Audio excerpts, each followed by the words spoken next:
Plus de 1 300 000 personnes déplacées ont maintenant un logement.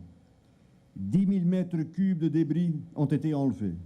Le taux d'inscription des enfants à l'école a atteint 88% et le taux de prévalence du VIH est descendu à 2,2 pour ne citer que quelques chiffres. Mais les besoins continuent à être grands. La pauvreté poursuivait Haïti bien avant l'hécatombe de 2010.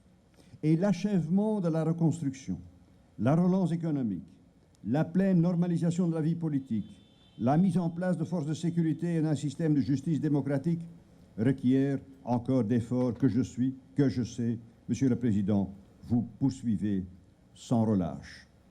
Dans ce contexte, je tiens aujourd'hui à souligner l'importance de l'inauguration de ce bureau.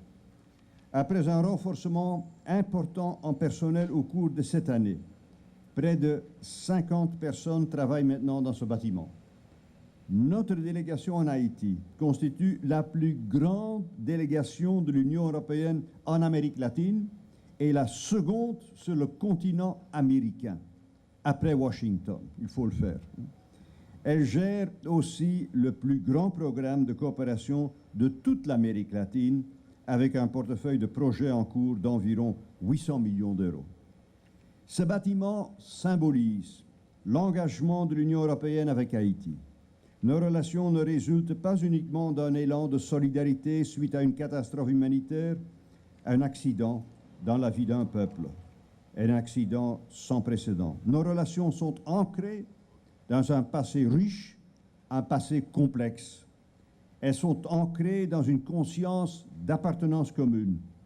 Nos relations s'étendent vers l'avenir.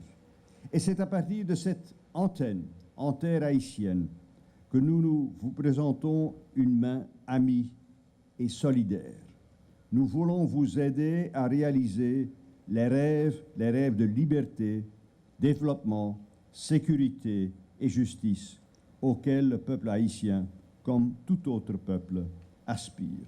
Je vous remercie. L'inauguration de ces nouveaux locaux de la délégation de l'Union européenne est un pari sur l'avenir que le gouvernement et l'Union européenne poursuivent dans le but de renforcer le partenariat entre Haïti et l'Union européenne et aussi dans l'objectif de reconstruction et de développement durable que nous nous sommes fixés. L'État haïtien, avec l'appui de ses partenaires techniques et financiers, dont l'Union européenne, s'engage à renforcer ses actions sur le terrain en vue d'améliorer le niveau de vie de la population et de mériter sa confiance. Ce gage d'un avenir meilleur pour Haïti représente le point de mire de toutes les initiatives, actions et interventions de mon administration. Monsieur le Président du Conseil européen, Mesdames, Messieurs, la République d'Haïti entretient d'excellentes relations d'amitié, de solidarité et de coopération, dans certains cas centenaires, avec bon nombre d'États membres de l'Union européenne. Ces relations avec le vieux continent ont pris une nouvelle tournure et une nouvelle dimension avec la signature de la 4e Convention de Lomé le 15 décembre 1989, qui a pavé la voie à l'intensification de sa coopération avec la Communauté économique européenne.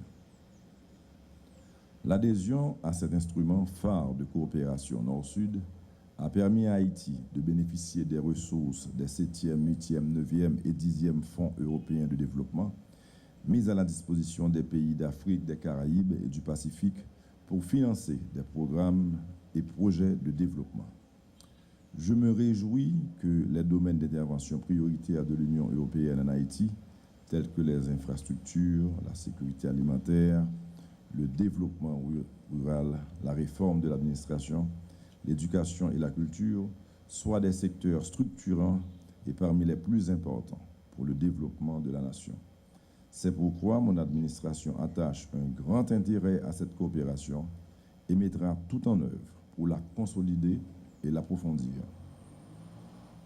Le gouvernement haïtien considère l'aménagement et le renforcement des infrastructures comme la base du développement du pays. La construction et l'amélioration des routes, des ports, des aéroports et autres voies de communication qui facilite une meilleure circulation des personnes et des biens tout en décongestionnant certaines villes ou agglomérations sont une condition sine qua non de la relance économique du pays et de son développement. Il est réconfortant de constater l'importance et l'étendue des relations dans ces domaines, notamment grâce à l'appui de l'Union européenne.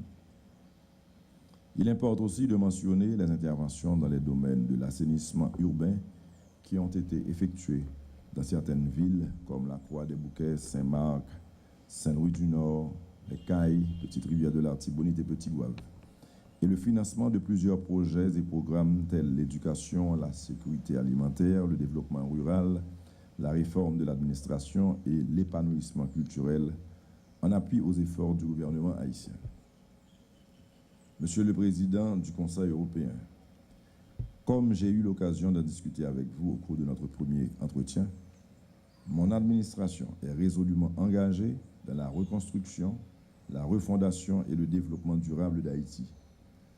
Depuis mon accession à la magistrature suprême de l'État, je me force de mobiliser les ressources, les efforts et les énergies nécessaires pour renforcer et consolider l'État de droit, promouvoir et développer l'éducation gratuite et de qualité pour tous les petits Haïtiens au niveau fondamental, créer des emplois durables, faciliter l'accès à l'énergie au plus grand nombre, protéger et réhabiliter l'environnement.